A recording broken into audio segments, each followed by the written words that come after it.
नमस्कार साथियों, स्वागत है आप सभी का अंकित इंस्पायर्स इंडिया पर। मैं हूं अंकित अवस्थी। हाल ही में कुछ दिनों पहले आपको एक जानकारी हमने दी थी कि जेलेंस्की फ्रांस की यात्रा पर गए और 100 राफेल खरीदने का अपना इंटरेस्ट जाहिर करके चले आए इमानुएल मैक्रोन के पास। ये खबर अगर आपको याद है तो इससे आगे की खबर याद दिलाता हूं।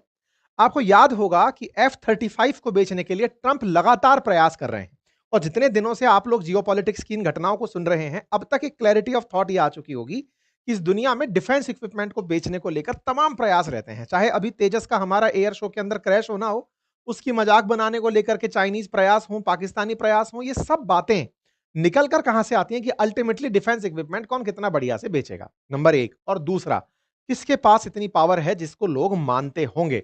अमेरिका लगातार ना केवल F-35 बेचने में बिजी है, बल्कि दुनिया में जो हर दिन गिनाता है कि मैंने इतने युद्ध रुकवा दिए, उनमें रशिया यूक्रेन युद्ध को रुकवाना चाहता है। क्योंकि अब उसको दुनिया में अगर अपना वाकई में सिक्का चलाना है, तो उसे पीस प्रेसिडेंट बनने के लिए दुनिया में यह प्रूव करना होगा कि मैंने रशिया यूक्रेन युद्ध रुकवा दिया। अब देखो, यूक्रेन ने क्या गलती कर दी थी कि वो F-35 में रुचि ना दिखाकर राफेल में दिखा दिया। तो आपको ये तो समझ में आ गया कि यूक्रेन ने अमेरिका के साथ में बिट्रेयल कर दिया, एक प्रकार का धोखा कर दिया। अमेरिका पाकिस्तान के साथ मिलकर के जो F-35 के लिए गुण गवा रहा था, राफेल की खिल्ली उड़वा रहा था, उसको बड़ी इस बात से चोट लगी तो उसके परिणाम भी आपके सामने आने में देर नहीं लगी। भाई साहब, ट्रंप ने यूक्रेन के सामने 28 सूत्रीय मांग रख दी है। जैसे आपने पीस गाजा प्लान सुना था ना, बिल्कुल वैसे ही रशिया यूक्रेन के लिए 28 पॉइंट का पॉइंट निकल कर आया है। और वो भी अभी अमेरिका द्वारा ऑफिशियल नहीं आया है। अमेरिका ने अपना एक प्रतिनिधि भेजा है बकायदा यूक्रेन, जो लेकर गया 28 सूत्रीय मांगे। अमेरिका कुछ नहीं बोल रहा है, जेलेंस्की खुद बाहर निकल कर आए हैं और देश के सामने कल रात को संबोधित करते हुए कह रहे हैं कि हे देशवासियों, हमारी हालत बहुत खराब है। अगर हमारे पास में कोई भी विकल्प बचा है तो वो सिर्फ इतना है कि या तो हम अपना एक साथी खो दें या फिर हम अपनी शांति खो दें। साथी खो दें यानी अमेरिका खो दें, और शांति खो दें यानी कि युद्ध जारी रखें। इनके इस बयान के बाद से सोशल मीडिया पर जेलेंस्की के समर्थन में हजारों ट्वीट हो रहे हैं। जेलेंस्की के समर्थन में यूक्रेन के लोग उतर आए हैं कि ट्रंप के साथ नहीं बहना है।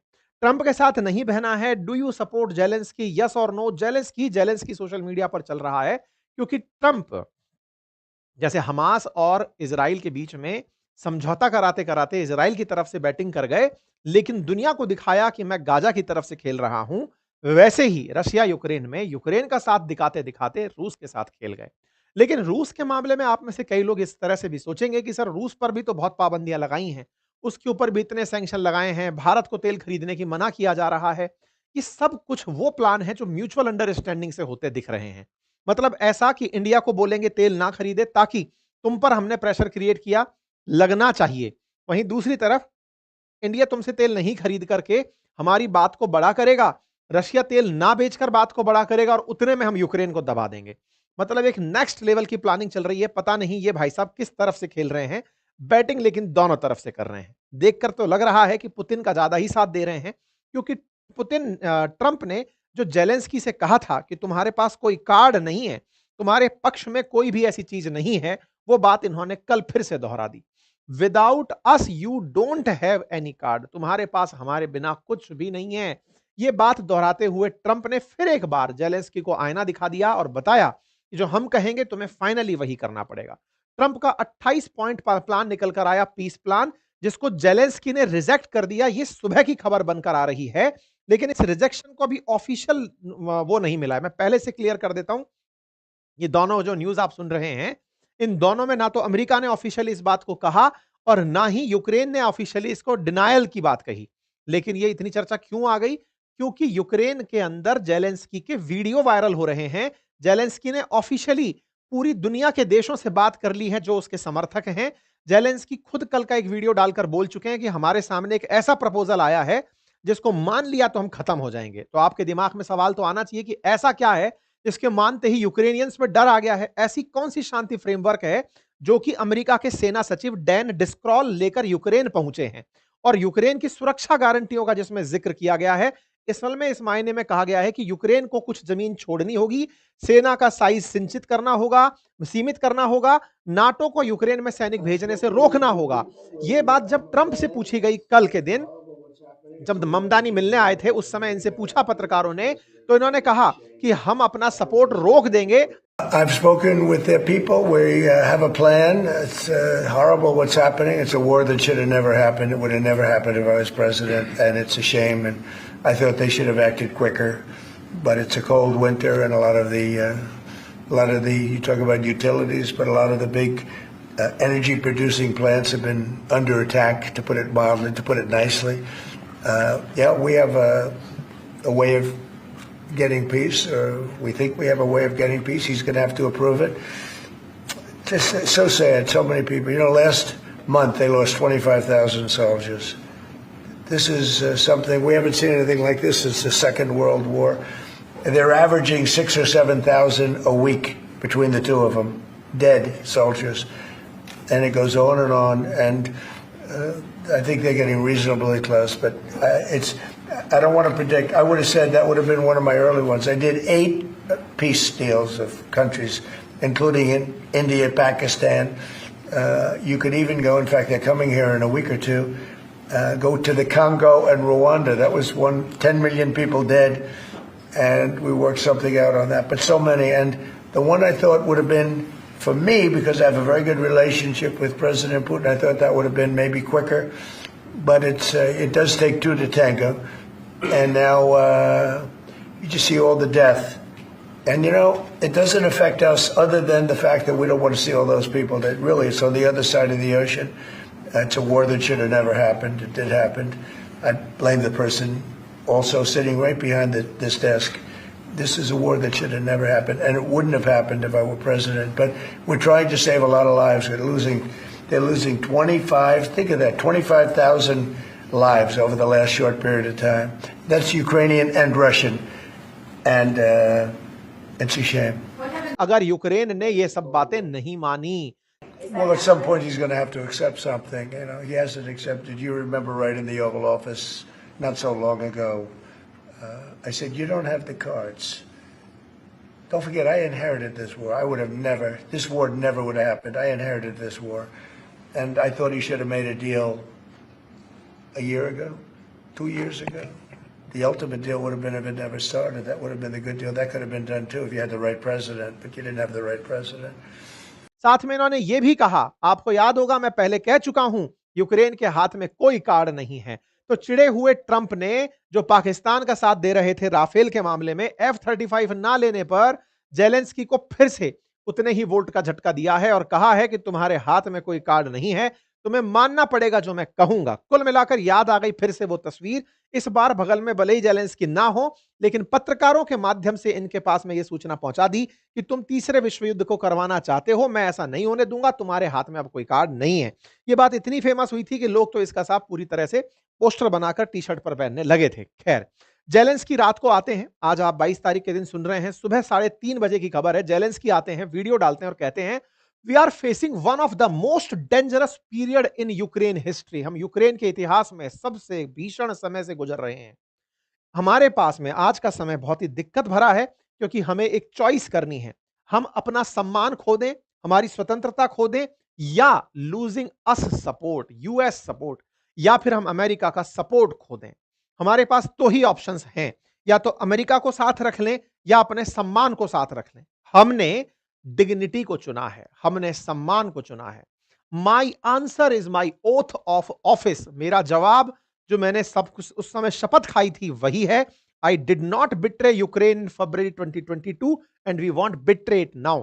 मैं 2022 में भी यूक्रेन का साथ नहीं छोड़ा था और आज भी यूक्रेन का साथ नहीं छोड़ूंगा। साथियों, कहानी इतने इंटरेस्टिंग मोड पर आ पहुंची है कि जेलेंस्की ने कल रात को, ये जो मतलब आज की सुबह ही कही है, जो वीडियो डाला है, इसका सीधा सा मतलब है कि हम यूएस सपोर्ट को नहीं लेना चाहते, हम अपना सम्मान खोना हम सम्मान के लिए लड़ाई लड़ेंगे, हम अपनी स्वतंत्रता के लिए लड़ाई लड़ेंगे, हम नहीं चाहते। तो अब आपके दिमाग में प्रश्न बनेगा कि ऐसा उसमें क्या मांग लिया इन्होंने, ऐसा उस 28 सूत्रीय मांग में क्या था जिससे कि इनको यह लग रहा है। क्योंकि ट्रंप जिनके लिए 24 घंटे में युद्ध रुकवाना था, वो रुकवा इसलिए नहीं पा रहे क्योंकि दोनों पार्टी मान नहीं रही हैं, दोनों पीछे हटने को तैयार नहीं है। ट्रंप के तमाम प्रयास हो गए, जेलेंस्की के साथ डील डाल सब साइन कर ली, इतनी तक साइन कर ली कि तुम्हारे मिनरल्स हम लेंगे, पुतिन को बुलाकर सम्मानित कर ले, लेकिन दोनों ही पीछे हटने को तैयार नहीं है। ऐसे में ट्रंप ने यूक्रेन को कहा, तुम्हें हमारा प्रपोजल मानना होगा, लेकिन दोनों ही अपनी तरफ से लगे हुए हैं कि हम सब झुकने को तैयार नहीं है। ऐसे में ट्रंप ने पुतिन के ऊपर तो सैंक्शन का खेल खेल लिया ताकि दुनिया वाले देश उसके साथ तेल ना खरीदें, लेकिन सही मायने में रशिया के ऊपर और कोई दबाव भी नहीं डाला गया। आपको कल के सेशन में हमने बताया था कि अब तो भारत ने भी तेल खरीदना रोक दिया है। कल रिलायंस वाला सेशन आपने देखा भी होगा, उसे देखिएगा एक बार, जिसमें यूएस ने मान लिया था कि भारत तेल नहीं खरीद रहा है। भारत के रिलायंस ने भी बोल दिया कि एक्सपोर्ट के लिए अब हम तेल रशियन नहीं खरीदेंगे। खैर ये सब बातें पुरानी होगी। फिलहाल हम लौटकर उसी पर आते हैं कि ट्रंप ने 28 कौन से ऐसी मांगे रख दी जिससे यूक्रेन इतना उद्विग्न हो गया कि हम रूस अमेरिका का साथ छोड़ने को तैयार हैं। भाई साहब, पीबीएस न्यूज आवर के अंदर एक 28 सूत्रीय योजना का फ्रेमवर्क आउट हुआ है, जिसके बारे में यूक्रेन ने वीडियो बनाकर डाल दिया है। और उन्होंने ये कहा कि भाई देखो, सिंपल सी बात यह है कि यूक्रेन वालों, तुम्हें अपनी सेना को घटाकर 6 लाख तक लाना होगा। तुम रूस पर जाकर हमला नहीं करोगे, और तो और यूक्रेन को डोनास्क क्षेत्र का वो हिस्सा छोड़ना पड़ेगा जिस पर अभी भी उसका नियंत्रण है। और रूस 11 साल के युद्ध के बावजूद जिस पर कब्जा नहीं कर पाया है, वो छोड़कर आपको रूस को देना होगा। इंटरेस्टिंग बात यह है कि अमेरिका इस पूरे समझौते के बाद रूस पर से प्रतिबंध हटा लेगा। दोनों पक्ष उसकी हरकतों के लिए उसको माफी करेंगे। बस इतना जरूर है कि जो रूस के असेट फ्रीज किए हुए हैं, जिनकी वैल्यू $100 बिलियन है, वो यूक्रेन के पुनर्निर्माण पर खर्च किए जाएंगे। ये है वो 28 सूत्री कार्यक्रम। मैं फिर से बता दूं, अमेरिका ने इसे ऑफिशियली पब्लिक में नहीं डाला, एक न्यूज चैनल यूक्रेन से बाहर निकाल लाया। अमेरिका वाले इसको लेकर गए थे मनवाने के लिए। ये न्यूज चैनल बाहर निकलवाया, लोग इसको भी नहीं मानते। लेकिन खुद जेलेंस्की जब 3 बजे बाहर आकर वीडियो डाल दिए, सुबह 3 बजे आज, कि भाई देखो, हम अमेरिका की बातें मानने के लिए बाध्य नहीं है और हम नहीं मानेंगे, उससे ये पता चला कि कुछ तो गड़बड़ है। भाई ये वो पॉइंट हैं जिनको कि मैं अगर आपके सामने ब्रीफ करूं, बहुत सारे अंग्रेजी में लिखे हुए पॉइंट हैं। ब्रीफिंग इनकी ये है कि यूक्रेन को एक सॉवरेन देश रखा जाएगा, नाटो के साथ उसकी कोई मित्रता नहीं रखी जाएगी, 6 लाख से ज्यादा सैनिक नहीं रखने देंगे, यूक्रेन को रशिया पर हमला नहीं करने देंगे, कोई भी ट्रुप नाटो की जो है वो यूक्रेन के अंदर नहीं एंट्री करेगी। साथ में यूके और ईयू जो है वो अपने फाइटर जेट को पोलैंड के अंदर खड़ा रखेंगे। यूक्रेन को यूएस की गारंटी होगी कि उसके ऊपर रशिया हमला ना करे।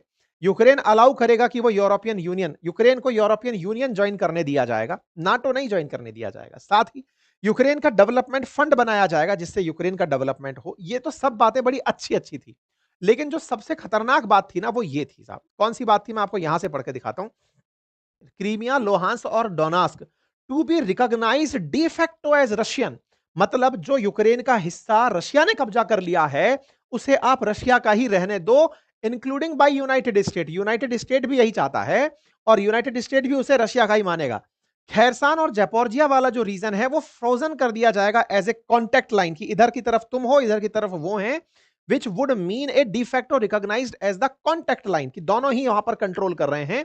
Russia to give up agreed upon territory they control outside of the 5 region. ये जो 5 क्षेत्र हैं, जपोर्जिया, खार्किव, लोनास्क, डोनास्क और क्रीमिया, इसके अलावा अगर रशिया के पास कोई क्षेत्र है, रशिया उसे छोड़ने को तैयार होगा। यूक्रेन फोर्स विड्रॉ कर दी जाएंगी डोनास्क रीजन से। कुल मिलाकर के रशिया के पास में जो कब्जे का क्षेत्र है, ये सारा की सारा, क्रीमिया, खैरसान, जपोर्जिया, डोनास्क, लुहांस्क, ये तो रशिया को दे दो। बाकी बचा हुआ जो क्षेत्र है ना, वो हम तुम्हारा मान लेंगे। तुम यहां पर जपोर्जिया और खैरसान रीजन में रशिया के साथ कांटेक्ट में रह सकोगे। कुल मिलाकर के रूस के हिस्से में फैसला सुना दिया। रूस के हिस्से में फैसला सुना दिया। यूक्रेन इतने साल से जिसके लिए झगड़ रहा है, वो यही तो है कि ये छुड़वाओ। जब यही सब उसको पहले ही देना था तो ये तो 2022 में ही हो लिया था, अब क्यों झगड़ना इतने दिन तक। कुल मिलाकर यूक्रेन ने साफ इनकार कर दिया कि सर, हम ये छोड़ने की स्थिति में नहीं है। बस यहां से ही जेलेंस्की ने जैसे ही सुबह ये बात बोली, इनके समर्थन में लोग उतर आए कि देखो, ट्रंप ने कुछ नहीं किया, पीस डील के नाम पर किसी का बेवकूफ बना दिया। लेकिन प्रस्तावों पर जेलेंस्की बातचीत के लिए शुरुआत में तैयार दिखाई दिए।